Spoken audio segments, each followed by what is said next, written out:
Hayley, who's 28 from Birmingham, says, I love Secret Teacher, I'm a teacher, and it's all so true, I have so many funny stories. Well, when we get bored of this Secret Teacher, maybe you can be the next one.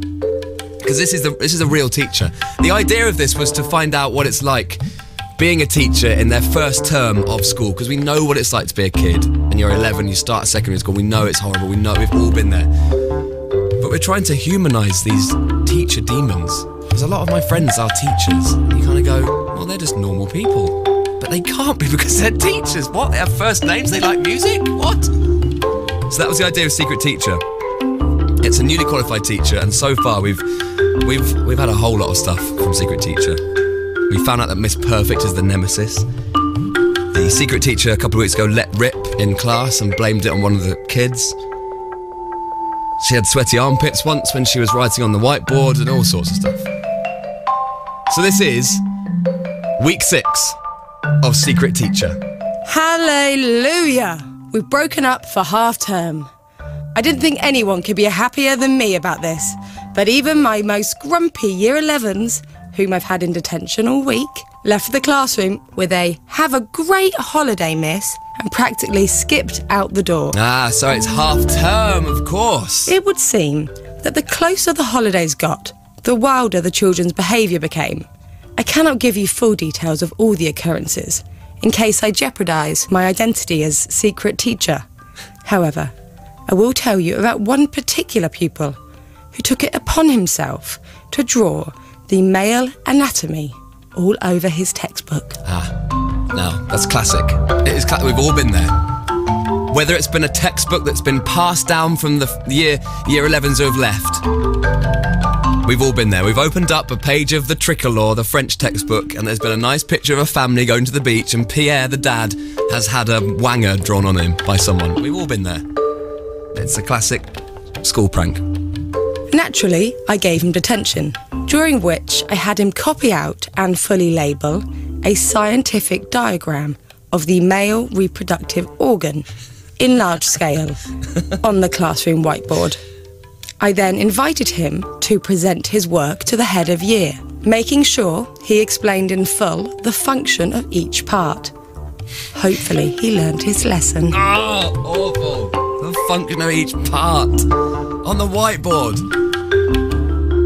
There was a room that was for detention in science at my old school, and you could look in from the playground outside, so you could see people in detention. Imagine you were looking in, you saw your mate having to draw the outline of a part on the board. It would just be demoralising for the person in detention. In order to calm the children as the end of term craziness continued, I attempted to play soothing music in my lesson whilst they completed their assignments. See, this is the thing. Can teachers be cool in lessons? As I thought it was just art teachers. It was back in the day, Mr. Clare in art. I hated art, I was terrible at it. He was the one teacher who just put the radio on. And I'd like that because I'm a radio nerd. I'm like, yes. Amazing. Let's put Colin and Edith on, yes. Oh my God, put Scott on, yes. Amazing. That's what it was like. In order to calm the children as the end of term craziness continued, I attempted to play soothing music in my lesson whilst they completed their assignments. Oh, you just said that, love. Another asked, "Miss, have you heard of dubstep?" That's the thing.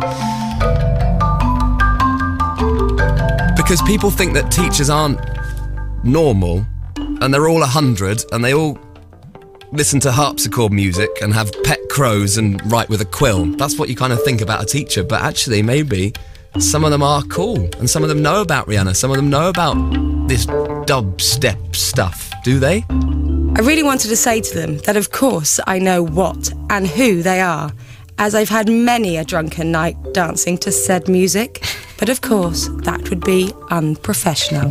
Exactly, it would be. You can't bring up nights out. I really wanted to say to them that of course I know what and who they are, as I've had many a drunken night dancing to said music, but of course that would be unprofessional. Exactly.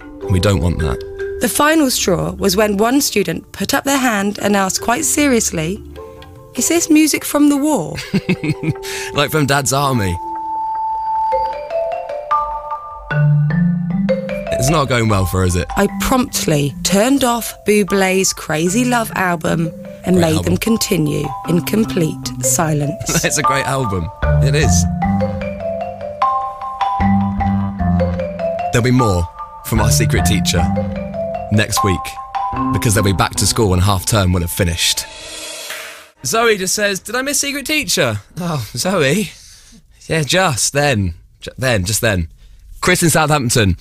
Thanks to you, my class always listened to Ludovico Einaudi during their weekly writing assignment. That's because we ages ago, but there's that sort of modern day classical track that we got into the charts and played on the show as a chill out track. That's amazing, Chris in Southampton. I'm pleased to hear that. Bethan in Wales. Secret teacher needs to chill out. I'm 27, I've been teaching for 6 years, and you've got to laugh a bit with the kids or you'll hate the job. I will pass that on. Bethan, thank you very much. We've got Dan in Farnborough who says, when I was at school 5 years ago, one of our teachers used to beatbox and do the robot dance. I don't know if I'd have liked that. I think that might have been a bit weird. I think I'd have got my mum to write a note. Secret teacher is jokes, says Carly. Well, thank you, Carly. There'll be another edition next Wednesday.